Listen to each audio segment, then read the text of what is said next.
오늘 주신 하나님의 말씀은 시편 37편.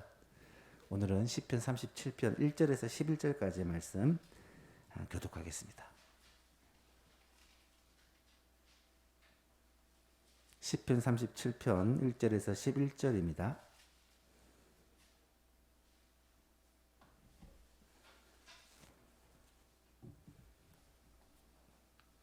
한 절씩 교독하시겠습니다. 악을 행하는 자들 때문에 불평하지 말며 불의를 행하는 자들을 시기하지 말지어다.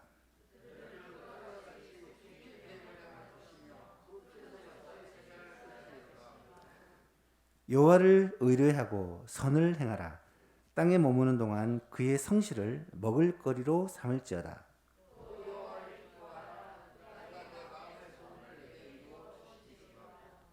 내 길을 여호와께 맡기라. 그를 의지하면 그가 이루시고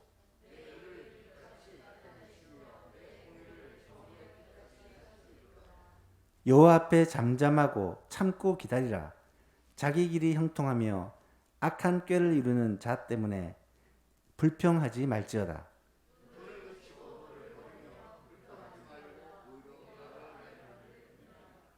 진실로 악을 행하는 자들은 끊어질 것이나 여호와를 소망하는 자들은 땅을 차지하리로다.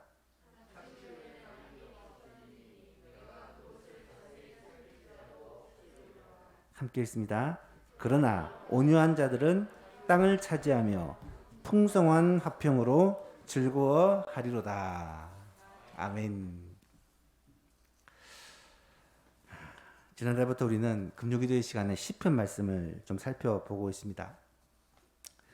많은 성경들 가운데 특히 시편은 정말로 주옥과 같은 기도와 간구들이 많이 나타나 있습니다.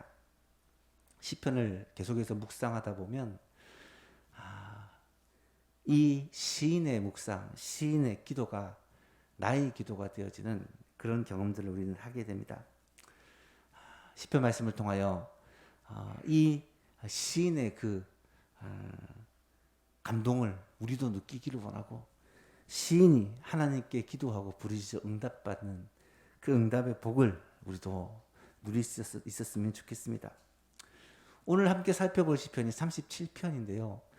이 시편 37편도 정말 주옥과 같은 시편입니다. 아마 여러분 많이 부분적으로 들어보셨을 구절들이 굉장히 많습니다. 표제를 보니까 다윗의 지은 시라고만 되어 있습니다. 이 시편의 저자가 다윗이라는 것, 그것을 알고 있을 수 있고, 어떤 상황에서 어떤 환경에서 기록했다라는 내용은 적혀 있지 않습니다. 오늘은 이 시편 37편 1절에서 11절 말씀을 가지고 소원을 이루는 비결이라는 제목으로 함께 말씀을 나누고 붙들고 기도하기를 원합니다. 사람은 누구에게나 소원이 있습니다. 여러분도 아마 꼭 이루고 싶은 소원이 있을 것입니다. 세상 사람들은 그 소원을 이루기 위해서 마음의 결심을 하고 노력을 합니다. 하지만 그리스도인들은 그런 소원이 있다면 무엇보다 하나님 앞에 엎드려 기도를 합니다. 우리의 마음의 소원을 이루기 위해서 성도는 그것을 하나님께 간구하는 기도를 하고, 물론 그 소원을 이루기 위해서 노력을 하겠죠. 그렇다면 오늘 시편을 묵상하면서 이 시인이 그 구하는 소원이 무엇이고, 그것을 하나님께서는 어떻게 응답해 주시는지, 소원을 이루는 비결에 대해서 함께 말씀을 나누고 싶습니다. 첫 번째로, 소원을 이루고자 하는 자는 불평하지 말아야 한다라는 것이 오늘 본문의 가르침입니다. 1절과 2절을 보십시오. 악을 행하는 자들 때문에 불평하지 말며 불의를 행하는 자들을 시기하지 말지어다. 그들은 풀과 같이 속히 배임을 당하며 푸른 채소같이 쇠잔할 것이미로다. 악을 행하는 자들, 불의를 행하는 자들 때문에 실망하고 불평하고 시기하지 말라는 것입니다. 악을 행하는 자가 어떤 사람입니까? 내게 피해를 주는 사람입니다. 내게 피해를 주는 사람 때문에 불평을 하지 말라는 거예요. 불의를 행하는 자는 무엇입니까? 내게 악을 행하는 자예요. 그것이 옳지 않는 사람입니다. 옳지 않은 일을 행하는 사람 때문에 시기하고 불평하지 말라는 것입니다. 여러분, 우리의 삶에서 한번 생각해 보면 어떤 사람이 내게 해를 끼치고 내게 악을 행하면 그냥 잠잠히 참아줄 수 있는 사람이 얼마나 있겠습니까? 불을 행하는 자들이 분명히 악을 행하고 불의를 행하는데 모든 일이 잘 되고 형통하면 그것을 시기하지 않을 사람이 누가 있겠습니까? 그런데 오늘 분명 성경은 뭐라고 말하냐면 그런 자들 때문에 불평하지도 말고 그런 자들로 말미암아 시기하지도 말라고 말하고 있습니다. 여러분, 이 불평과 불만, 시기 이런 마음은요 누가 가르쳐주지 않아도 자연적으로 이루어지고요. 이것이 반복되다 보면 우리의 습관이 되어버립니다. 사실 모든 일에 불평 불만인 사람이 있잖아요. 입만 열면 무슨 상황만 되면 항상 불평과 불만을 입에 달고 사시는 분들이 있지 않습니까? 모든 잘못된 이유를 다른 사람을 탓하면서 이것 때문에 저것 때문에 이런 현실 때문에 이런 상황 때문이라고 얘기하는 사람들이 있지 않습니까? 어쩌면 그것이 우리들의 모습일 수도 있습니다. 그런데 여러분 중요한 사실 한 가지가 있습니다. 내가 아무리 불평을 많이 하고 내가 아무리 불만을 쏟아낸다 해도 그런 상황이 바뀌거나 악한 사람들이 사라지는 것은 아니다라는 것을 우리는 분명히 압니다. 악한 자들 때문에 피해를 보고 나를 힘들게 하는 사람 때문에 고통스럽다면 이것을 불평하고 불만하고 이것에 대해서 시기하고 질투하고 화를 내고 열받는다고 해도 이것이 나에게는 아무 유익이 없을 뿐만 아니라 오히려 이것 때문에 우리가 힘들어진다라는 것을 우리는 잘 알고 있습니다. 오늘 성경에서는 왜 악을 행하는 자들 때문에 불평하지 말고 왜 불의를 행하는 자들 때문에 시기하지 말라고 말하고 있습니까? 그 이유가 2절에 나타나는데요. 2절 같이 한번 읽어볼까요? 시작.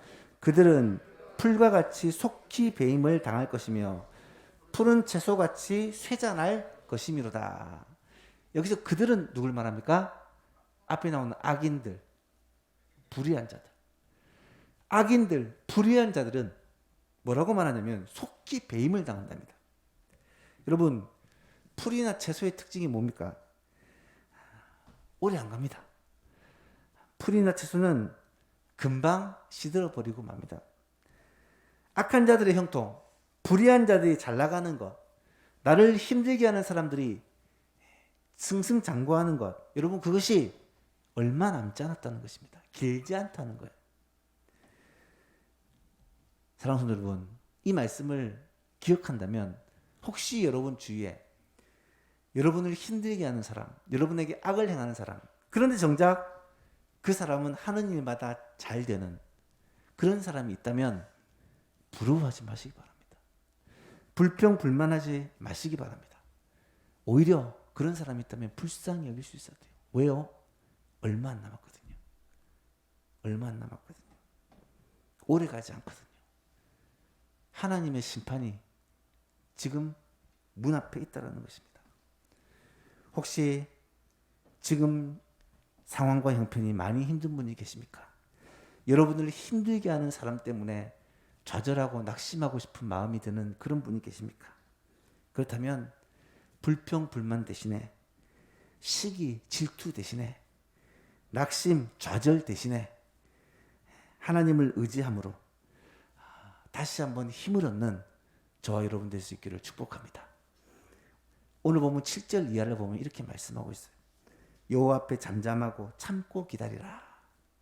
자기 길이 형통하며 악한 꾀를 이루는 자 때문에 불평하지 말라. 분을 그치고 노를 버리며 불평하지 말라. 오히려 악을 만들 뿐이다. 진실로 악을 행하는 자들은 끊어질 것이나 여호와를 소망하는 자들은 땅을 차지하리로다. 잠시 후에는 악인이 없어지리니 내가 그것을 자세히 살피지라도 보이지 않는다. 그러나 온유한 자는 땅을 차지하며 풍성한 화평으로 즐거워하리로다. 여러분 이 성경의 약속을 그대로 믿으십니까? 그렇다면 악한 자들 때문에 불평하지 마시고, 그렇다면 불의를 행하는 자 때문에 시기 질투하지 마시기를 바랍니다. 불평, 불만, 시기 질투는 오히려 상황을 더 악화시킬 뿐입니다. 나도 그들과 같이 악해져 가는 것입니다. 성경은 분명히 말씀합니다. 악에게 지지 말고 선으로 악을 이기라. 잠시만 기다리면 됩니다. 잠시 후면 결과가 전혀 다르게 될 것입니다. 하나님 앞에 잠잠하고 참고 기다리면 하나님께서는 우리 마음의 소원을 이루어 주십니다. 땅을 차지하게 하시고 풍성한 화평으로 즐거워하게 하시고, 무엇보다도 주께서 행하신 그 놀라운 일로 말미암아 하나님을 찬양하고 주께 영광 돌리는 삶을 살 수가 있을 것입니다. 소원을 이루고자 하거든 불평하지 마십시오. 두 번째로 소원을 이루고자 하는 자는 하나님을 의뢰하라고 말씀합니다. 3절을 같이 한번 읽어볼까요? 3절 시작. 여호와를 의뢰하고 선을 행하라. 땅에 머무는 동안 그의 성실을 먹을거리로 삼을지어다. 아멘. 소원을 이루기 위해서는 여호와를 의뢰하고 또 선을 행하라고 말씀합니다. 여호와를 의뢰한다라는 말은 신뢰하고 의지한다라는 말입니다. 여러분 혹시 마마보이라는 그런 단어 들어오셨죠? 남자가 성인이 되고 이제 다 컸는데도 엄마 없으면 못 사는 사람을 보통 마마보이라고 그렇게 말합니다. 마마보이가 왜 문제입니까? 마마보이가 문제인 제일 큰 이유는 의지할 대상을 잘못 선택했기 때문입니다. 물론 어린아이 때는 자녀가 엄마를 의지하는 것이 당연한 것입니다. 하지만 성숙하고 대학을 졸업하고 어른이 되었으면 부모를 의지하는 대신에 부모를 섬겨야 하는 자리에 온 것입니다. 그럼에도 불구하고 여전히 나이가 들고 어른이 되어도 부모를 의지하고, 심지어 결혼을 해도 부모를 의지하고 평생을 부모를 의지하고 사는 사람이 있다면 그런 사람을 보통 마마보이다 이렇게 말하는 것이죠. 누구를 의지하는가 하는 것이 여러분 굉장히 중요합니다. 여러분 사람은요 믿음의 대상이 아닙니다. 물론 부모님 나를 위해서 모든 걸 희생할 수 있는 분입니다. 물론 아내, 남편 나를 사랑하는 사람이고, 물론 우리 주위에 있는 친구들 참 소중합니다. 그렇지만 성경은 그런 사람들을 의지하라, 의뢰하라, 신뢰하라 그런 말을 하고 있지 않습니다. 우리가 의지할 대상은 하나님이라는 것입니다. 우리가 붙들어야 될 대상은 하나님이라는 것입니다. 우리의 모든 필요의 원천이 사람이 아니라 하나님이 되어야 된다라는 말입니다. 하나님을 신뢰하고 하나님을 의지하고 하나님을 붙들면 우리는 뭘 해야 되느냐? 하나님의 뜻대로 살아야 된다는 거예요. 그것을 선을 행하라. 하나님의 말씀대로 순종하라 라고 말씀하고 있는 것입니다. 3절을 다시 보시면 여호와를 의뢰하고 선을 행하라. 땅에 머무는 동안 그의 성실을 먹을거리로 삼을지어다. 기가 막힌 말입니다. 그의 성실을, 하나님의 성실을 먹을거리로 삼을지어다. 이게 무슨 말일까? 좀 어렵죠? 그래서 현대 성경을 찾아봤더니 하나님의 신실하심으로 번영을 누리며 안전하게 될 것입니다. 이렇게 번역이 났더라고요. 그의 성실을 먹을거리로 삼을지어다 라는 말을 좀 의역을 하면, 쉽게 풀면 하나님의 신실하심으로 우리가 번영을 누리고 안전을 누리게 된다라는 말이란 것이죠. 여러분 마음의 소원을 이루기 위해서는 어떻게 해야 할까요? 하나님을 의뢰하고 선을 행해야 합니다. 하나님을 신뢰하고 하나님을 의지하고 하나님의 말씀대로 살아야 돼요. 이것이 우리의 소원을 이루는 비결이라는 것입니다. 5절 이하에 보니까 내 길을 여호와께 맡기라. 여호와를 의뢰하라는 말을 좀 더 구체적으로 표현한 겁니다. 내 길을 여호와께 맡기라. 그를 의지하면 그가 이루시고 내 의를 빛같이 하시며 내 공의를 정오의 빛같이 하시리라. 사랑하는 여러분, 여러분의 앞길을 하나님께 맡기는 은혜가 있기를 축복합니다. 여러분의 자녀들의 앞길을 하나님께 맡기는 여러분 될 수 있기를 바랍니다. 낙심하지 말고, 불안해하지 말고, 걱정하지 말고, 두려워하지 말고, 신실하신 하나님께 여러분의 인생도, 여러분의 자녀들의 인생도 맡겨드리는, 의지하는. 그럴 때 어떤 일이 벌어집니까? 그를 의지하면 그가 이루시고, 내 의를 빛같이 나타내시며 내 공의를 정오의 빛같이 나타내신다. 이 말씀이 다윗만 고백한 말이 아니라 오늘 우리들의 고백이요 찬양이 될 수 있기를 주님의 이름으로 축복합니다. 마지막 세 번째로 소원을 이루기 위해서는 첫 번째 뭐라고 했습니까? 불평하지 말아야 된다. 두 번째는 하나님을 의뢰해야 된다. 마지막 세 번째로는 하나님을 기뻐해야 된다. 라고 4절이 말합니다. 4절 같이 한번 읽어볼까요? 시작. 또 여호와를 기뻐하라. 그가 내 마음의 소원을 내게 이루어 주시리라. 여호와를 의뢰한다는 것은 여호와를 신뢰하고 붙드는 것을 말한다면, 여호와를 기뻐하라는 것은 하나님 때문에 기뻐하는 것을 말합니다. 하나님 때문에 기뻐한다. 하나님이 우리의 기쁨이 된다. 무엇을 말하겠습니까? 하나님과의 친밀한 관계와 하나님과의 친밀한 교제를 말하는 것이죠. 그것이 무엇이겠습니까? 예배요. 그것이 말씀 묵상이요. 그것이 기도입니다. 하나님과의 관계, 이것이 4월 한 달의 주제입니다. 경건의 훈련, 지난주 말씀을 전했는데요. 경건이라는 것을 제 나름대로 정의를 내렸습니다. 혹시 기억나십니까? 경건은 하나님과의 관계로 설명이 되는데, 저는 이 경건을 하나님께로 한 발짝 더 나아가는 것을 경건이라고 그렇게 생각합니다. 하나님으로부터 멀리 떨어져 있습니까? 하나님과 가까워지기 위해서 첫 발짝이 중요합니다. 경건의 훈련을 통해 한 발짝 하나님께로 가까이 가면 우리는 주님과의 더 나은 관계를 누릴 수 있고, 이것이 계속해서 훈련되어지고 반복되어지면 주님과 친밀한 관계를 회복할 수 있습니다. 여러분, 그것이요 하나님을 기뻐하는 비결입니다. 형통을 원하십니까? 마음의 소원을 이루는 것을 정말로 원하십니까? 그렇다면 하나님과의 이 형통한 관계, 하나님과 이 회복된 관계를 누릴 수가 있어야 됩니다. 그러기 위해서 어떻게 해야 될까요? 결국 경건을 훈련하는 것입니다.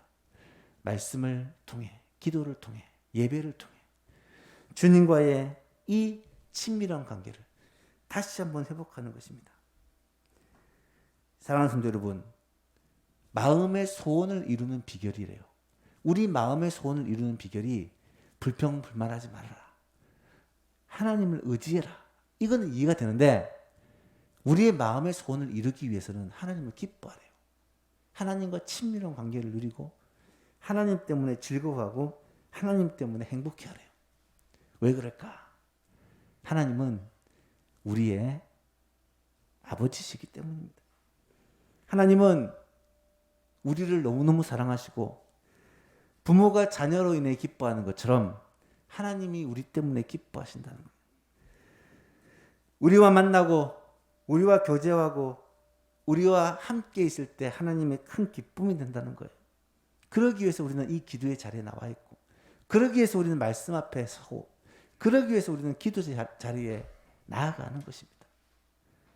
하나님의 기쁨이 되는 저와 여러분 될 수 있기를 축복합니다. 하나님과 친밀한 관계가 회복되는 저와 여러분 될 수 있기를 바랍니다. 그러기 위해서 우리는 4월 한 달 동안 사복음서 통독 운동을 하고 있습니다. 이번 주는 마태복음을 읽는 주간입니다. 여러분 혹시 다 읽으셨나요? 만약에 읽지 못하셨다면 내일 하루가 남았습니다. 열심히 읽어서 이 마태복음 말씀을 통해 예수님의 그 생애와 사역을 우리가 한번 함께 동참했으면 좋겠습니다. 다음 주는 마가복음 통독과 더불어 특별 새벽 기도를 진행합니다. 새벽에 나오는 것이 물론 쉽지 않겠지만, 그럼에도 불구하고 이 특별 새벽 기도 동안에는 힘써 새벽을 깨우며 함께 기도하는 저와 여러분 될 수 있기를 바랍니다. 말씀을 맺습니다. 오늘은 우리의 마음의 소원을 이루는 비결에 대해서 여러분과 함께 나누었습니다. 오늘 본문에서 분명히 말하기를 우리의 마음의 소원을 이루고 싶으시거든 우리 마음속에 있는 불평과 불만을 내어버릴 것을 명하고 계십니다. 상처와 아픔과 스트레스와 여러 가지 상황 때문에 힘들어 하시는 분, 그것도 나를 힘들게 하고 괴롭히는 사람이 있어서 정말 참을 수 없고 견딜 수 없는 분이 계시다면 오늘 이 말씀을 믿고 먼저 하나님 앞에 불평불만하지 않겠습니다. 결단하시길 바랍니다. 불평불만 아무런 소용이 없습니다. 어떻게 해야 되느냐? 하나님 의뢰하라. 하나님 의뢰하라. 하나님이 함께 하시면 내가 모든 것을 할 수 있습니다. 하나님이 도와주시면 우리가 얼마든지 할 수 있습니다. 믿음으로 하나님을 의뢰하고 기도하는 저와 여러분 되시기를 바랍니다. 또한 하나님 기뻐하는 거예요. 하나님 기뻐하는 거. 주님과 교제하는 것입니다. 주님 때문에 즐거워하는 것입니다. 주님과 함께 거하는 것입니다. 이 진실된 회복이 우리 가운데 나타날 때 우리의 마음에 소원하는 바가 하나님의 응답으로 말미암아 이루어지시고 하나님께서 우리를 기뻐하시고 우리를 통하여 역사하시고 오늘 본문 말씀 그대로 내 길을 여호와께 맡기라. 그를 의지하면 그가 이루시고 내 의를 빛같이 나타나시며 내 공의를 정오에 빛같이 하시겠다. 이 말씀을 오늘 이 밤에도 기도하다가 체험하고 누리는 저와 여러분 될 수 있기를 간절히 바랍니다.